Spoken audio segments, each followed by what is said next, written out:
Today's lecture, in addition to the scientific content, should also have a symbolic meaning, since I'm a scientist from Ukraine and Jeannine from Germany, and we did independently our research about sense of home of Ukrainian refugees, and then thanks to the big project Refiguration of Space 1265, we exchanged our ideas, and yes, that we developed our concept that I will present today.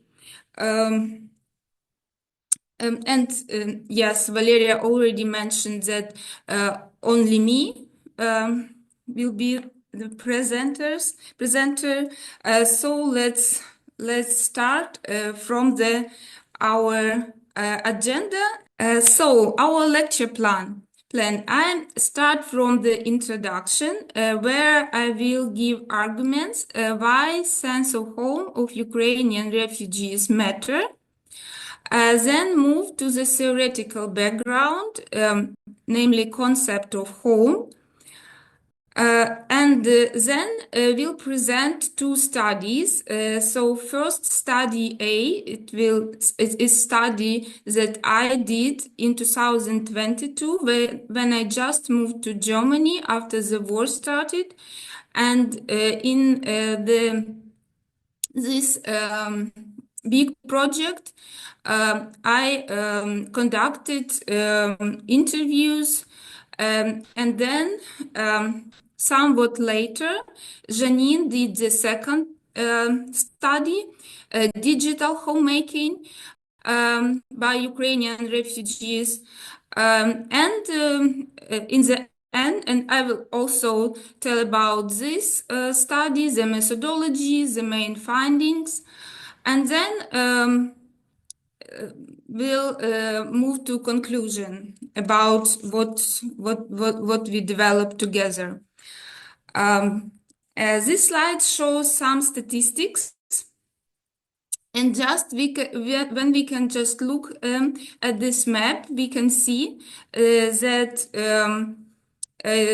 Ukrainian refugees have found shelter in all European countries, with a significant predominance in Germany and in Poland. In 2023, more than 1 million Ukrainian refugees have been provided with necessary housing. European Union has granted temporary protection to Ukrainians with right to work, health and social protection, significantly fewer restrictions on resident permits compared to previous migration from Syria and Afghanistan. Most Ukrainians did not live in camps or other special accommodation, as I said, most, but it also could happen. They have been invited by local families, by relatives who earlier emigrated to Germany, by state, or by other means. Also, you can see the statistics about the really big share among refugees of women with children, and this is statistics was collected in 2022. So now maybe it's another percentage. As a result, Ukrainians are not restricted in their ability to change place of residence or even travel to Ukraine and go back. They have not become a group of beneficiaries, but people who, according to the law, can make decisions about their future. Of course, it's questionable, and maybe we will discuss later, because it's a lot of aspects, but still, there is important clarification. The duration of their temporary protection is limited, and they do not know whether they will be able to stay here for a long time. In our research, we try to understand how the sense of home is changing for Ukrainian refugees, taking into account their legal status, their circumstances in which they left Ukraine, and of course, challenges they faced here in Germany. It's a brief history of our research. This research applies the concept of data triangulation and combines two interview studies with Ukrainian refugees in Germany. Both studies applied in snowballing recruiting methods. The interview took place in study A 4 months after refugees arrived in Germany, and in study B 10 months after that. Without giving a lot of details about methodology, because I will tell about that later, I would say only that in both cases it's qualitative methods, namely in-depth interviews. So we consider home as a provider of security, a place where people can feel easy and able to be themselves. Home gives a sense of control and a sense of protection. Considering home as a one key component of ontological security, I also want to list others as they are important for our common research. This is feeling of belonging to a certain social group, environment, or community. Also relationships with the family and homemaking practices. What I found essential as a geographer is ontological security cannot be acquired once for all. It must be practiced, discussed, and constantly confirmed through numerous acts of self-awareness, affirmation in the social and material world. Ontological security exists inside everyday reality. One way to pursue ontological security is to maintain the usual order of things, including repetition of daily routine. So daily routine is also important part of ontological security. It is a theory about forced migration, and for forced migrants, the sense of home is lost because they have or do not have two homes. There are memories of home in their homeland, and there is a new temporary home in the host country. This new place becomes a shelter, but it cannot always become a housing. And the question arises, can it become a home? With limited prospects of settling in a new cultural and linguistic environment, the Ukrainian refugee status of permanent temporalities make their attempts to find a second physical and emotional home during their refugee difficult. On the one hand, many refugees do not want actively take root in Germany. As they pursue, this is an immediate threat to their Ukrainian identity. Some Ukrainian refugees would rather consider the option returning to their home country than finding themselves in a second home in Germany. For the case of Ukrainian migrants, we use Sarah Ahmed concept of home as a theoretical background. To analyze recent Ukrainian refugee strategies of physical and digital homemaking in Ukraine and Germany. According to Ahmed, some home is not necessarily fixed location, but displays different trajectories of movement and attachment to people who provide feeling of safety and belonging. In that case, the absence of feeling at home can be understood as the absence at home, even if the location is supposedly called home.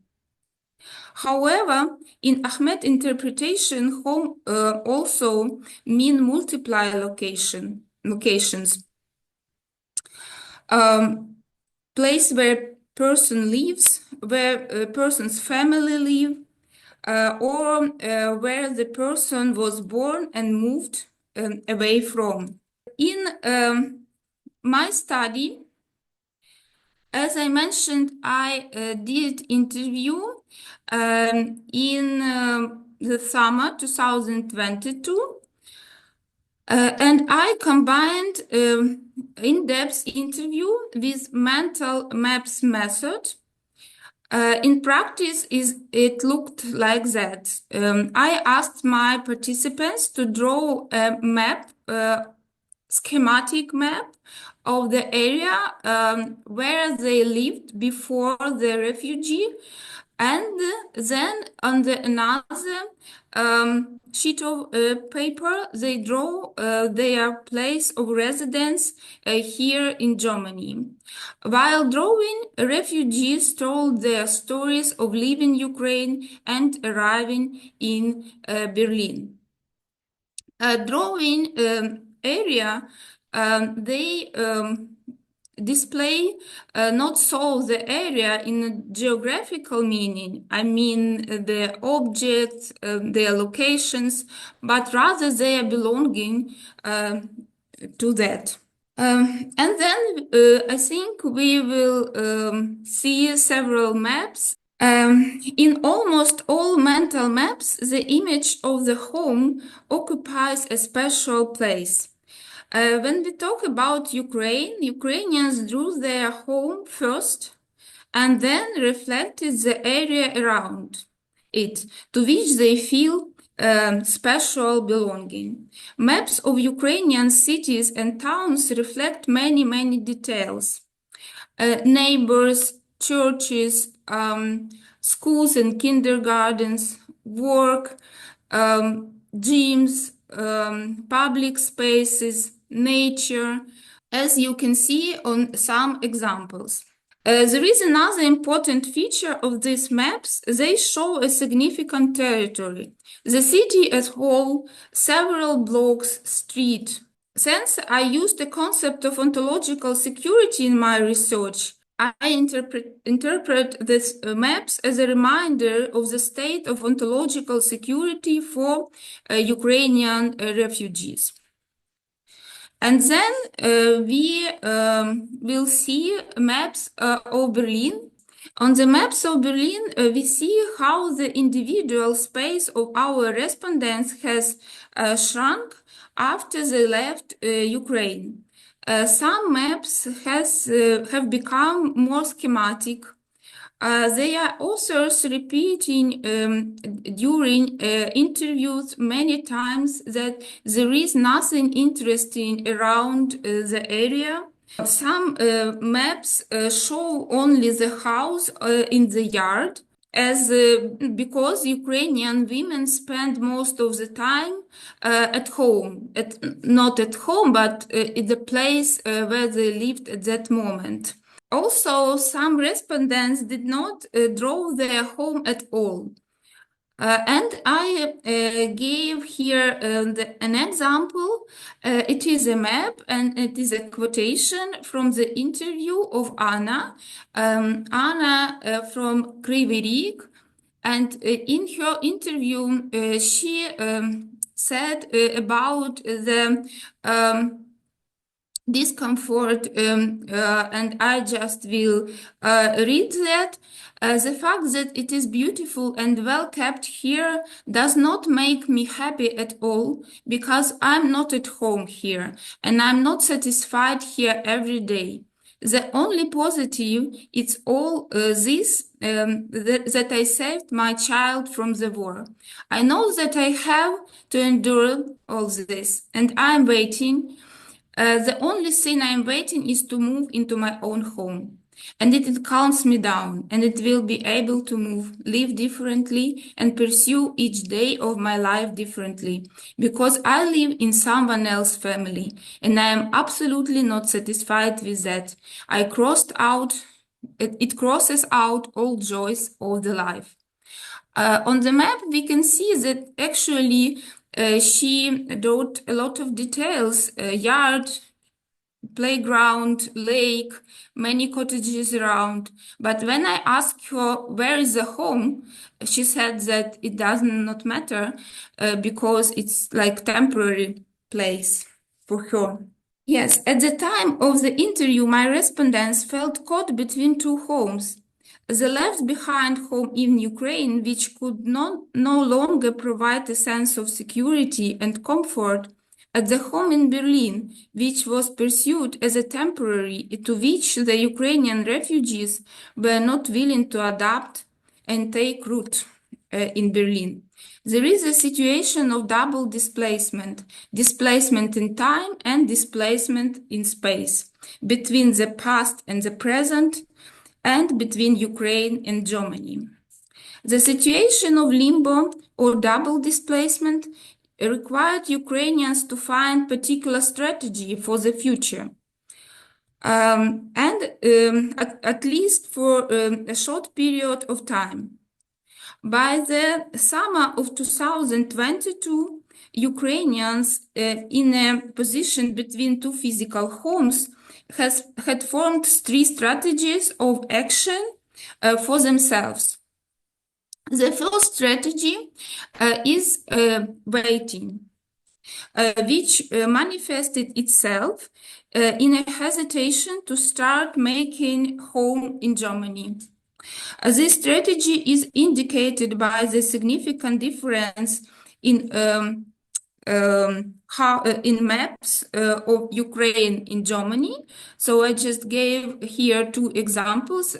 These two maps from one respondent, and on the map of Ukraine, we can see it's actually Izum, a small city in Ukraine.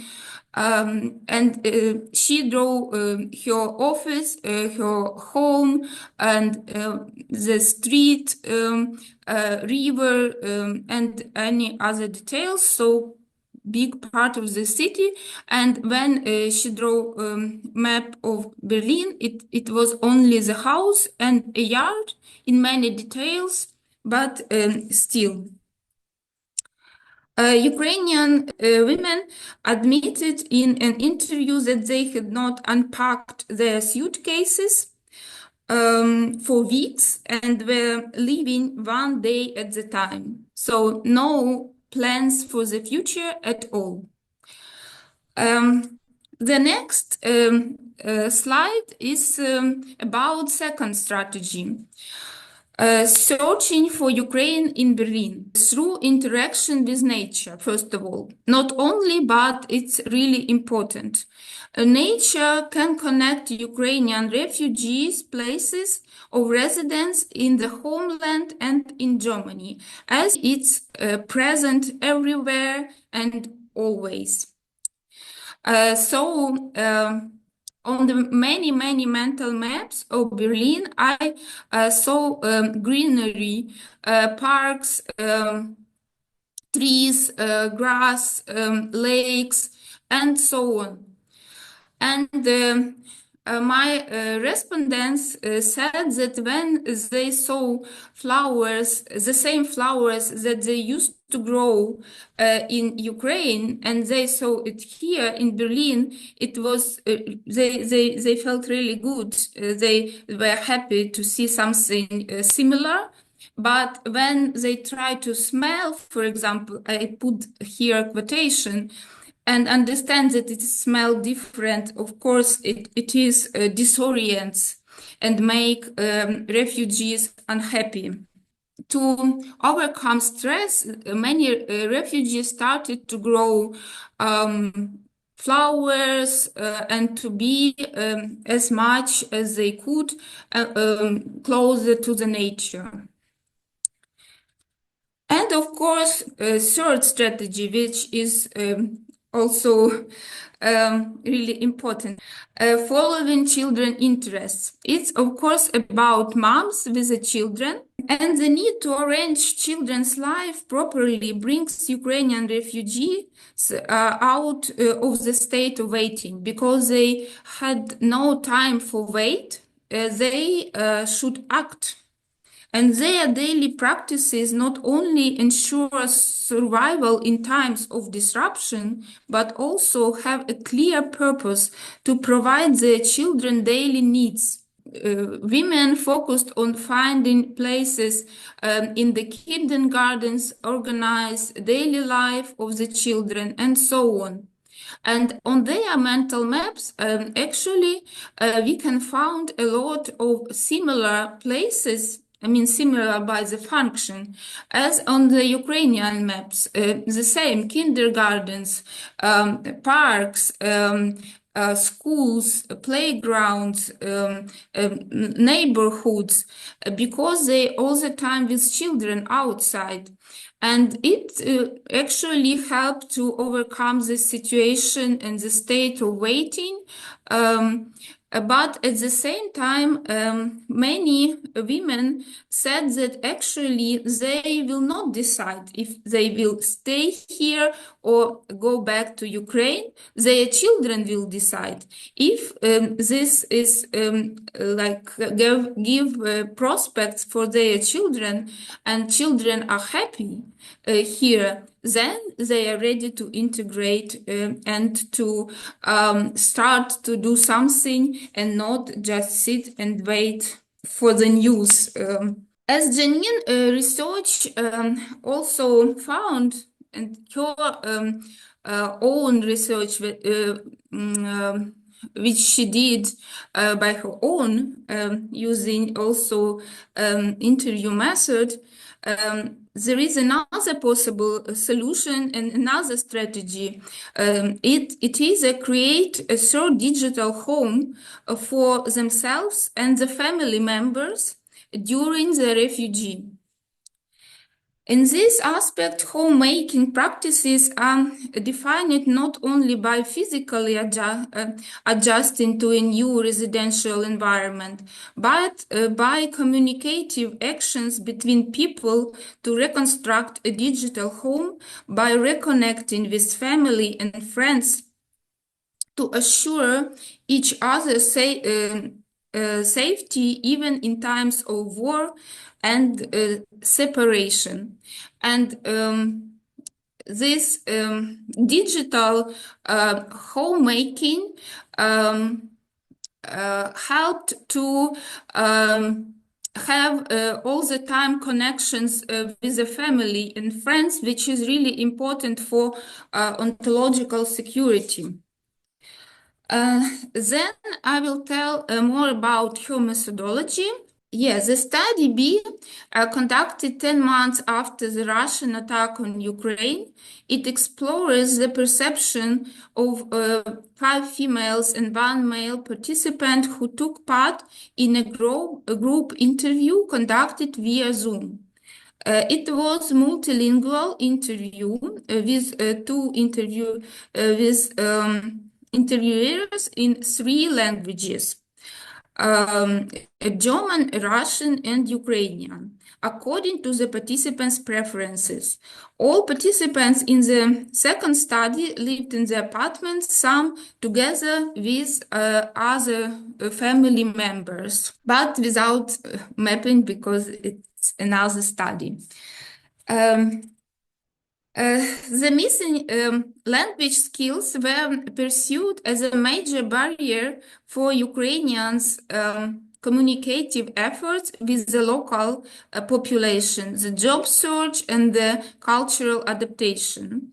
As 3 students, Maria, Christina, and Sofia, who attended a German language class at the time of the interview, felt uncomfortable speaking German outside the school.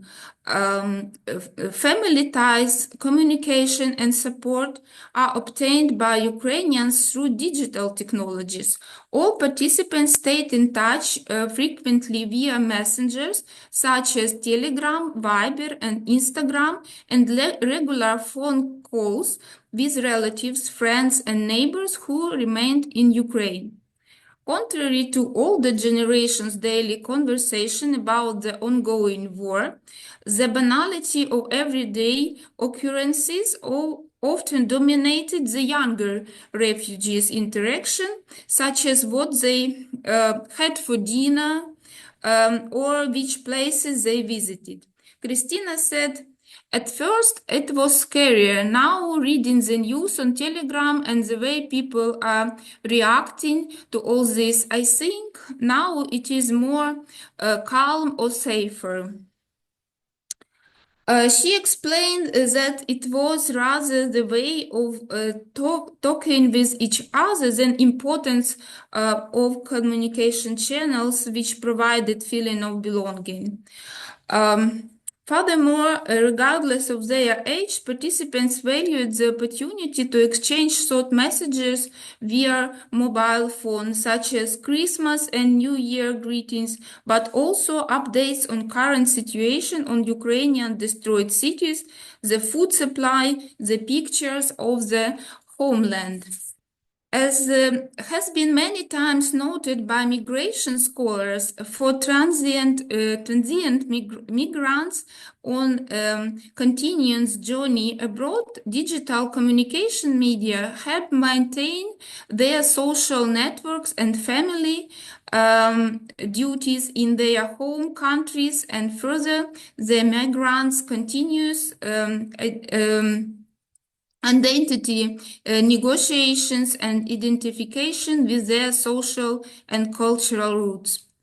Migrants post photos, they do video calls, and this helps to stay in touch with the family, friends, all the time.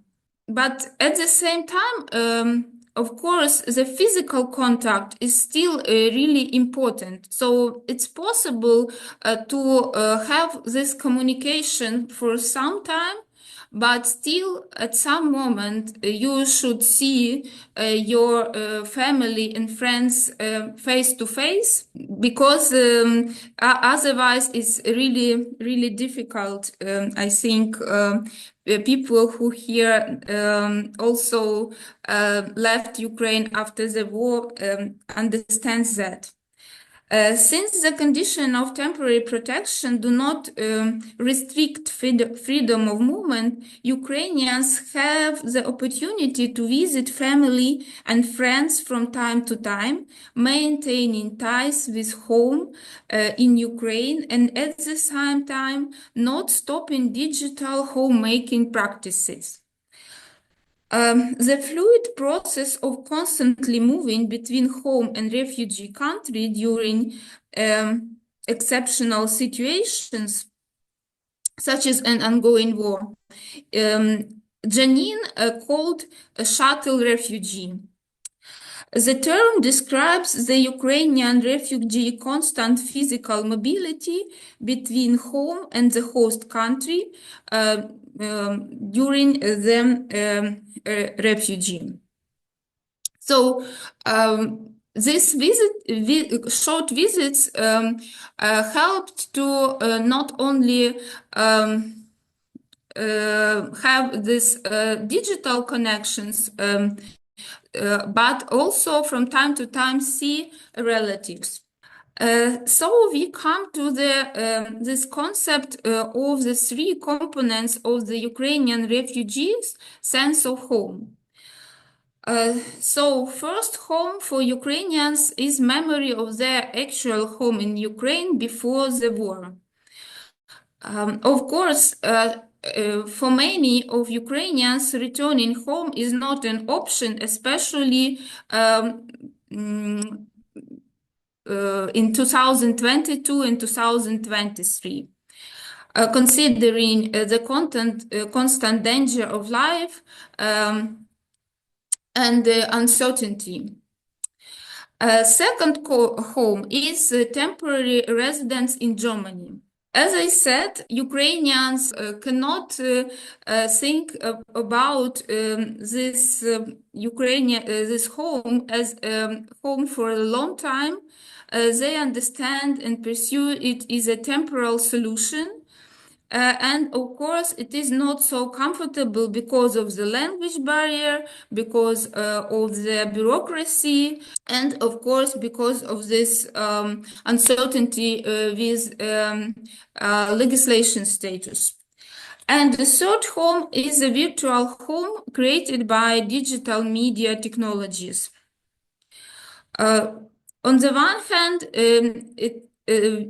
this virtual home connects these two Ukrainian and German homes, but on the other hand, it's something new because it is mostly based on the social connections, and it also involves all people who Ukrainian refugee knows and with whom they prefer to create this home together.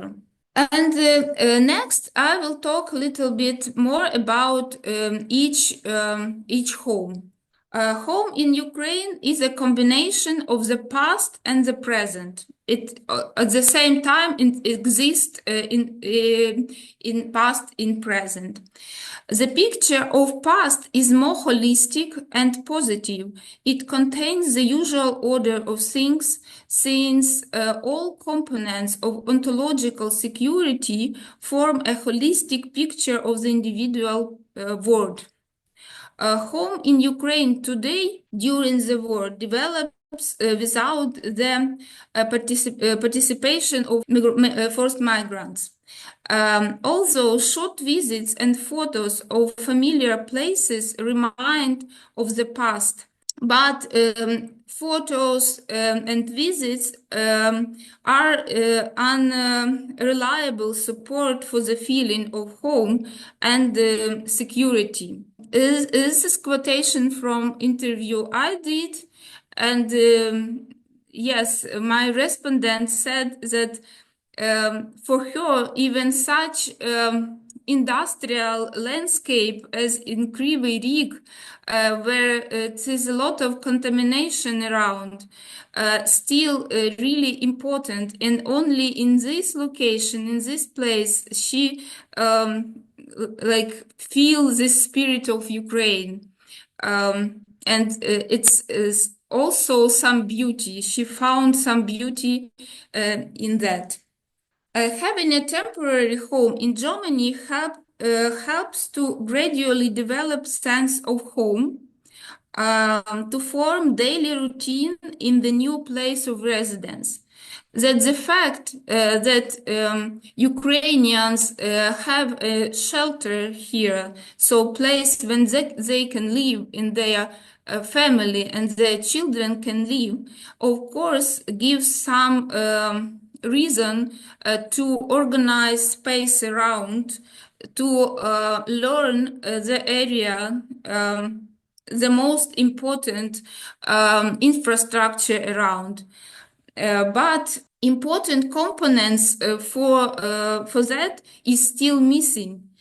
A sense of belonging to the community, family ties and friends. Faced with bureaucratic obstacles and language barrier, Ukrainians are not really ready for rapid integration in Germany.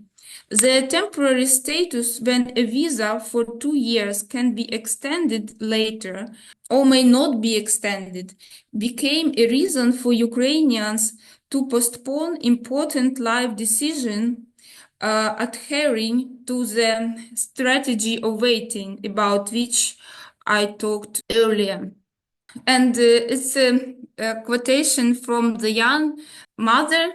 She could not find the coffee, the pool, and yeah, she was not satisfied with with the neighborhood, and so on, and she was really upset because of that.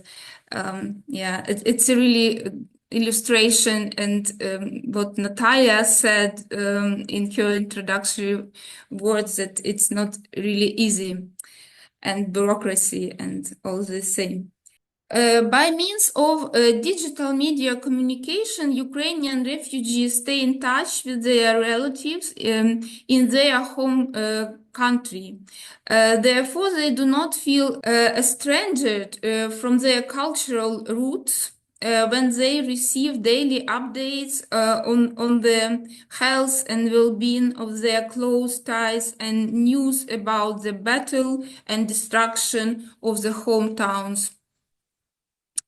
This is also a quotation from Jeannine about the importance of communication with friends, housemates, and Ukrainians.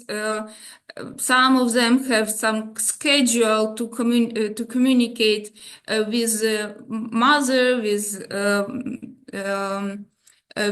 friends, relatives, and other relatives, and so on.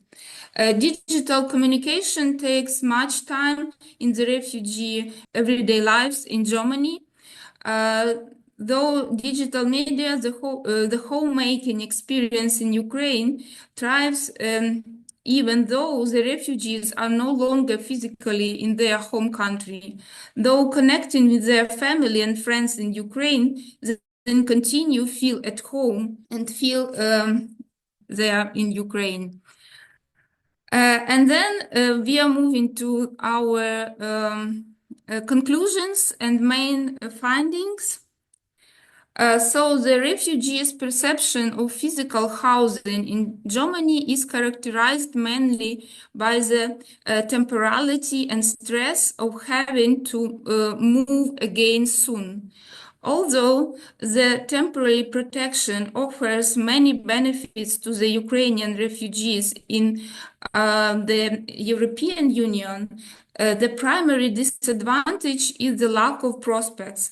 For Ukrainians, it becomes challenging to find new home or second home or third home when in a permanent state of transit. Moreover, many refugees feel like they do not need to unpack their suitcases due to the unknown future, which makes them uncomfortable. Even after they have successfully relocated to private accommodation, the feeling of a second home does not arrive quickly. Therefore, the Ukrainian women are trying to put down roots in Germany while at the same time they are ensuring security and a better future for their children and maintaining links with their relatives and friends in Ukraine. Our main finding is, of course, three components of home for Ukrainians, as I mentioned. Hence, the Ukrainian integration into a new host society depends not only on their willingness to stay in a new country, but also on the conditions on their arrival and permanency options for settlements. Lastly, digital media communication assures safely and well-being of family members at work, but hinders the refugees' emotional settlement at their potential second homes. Thank you for your attention.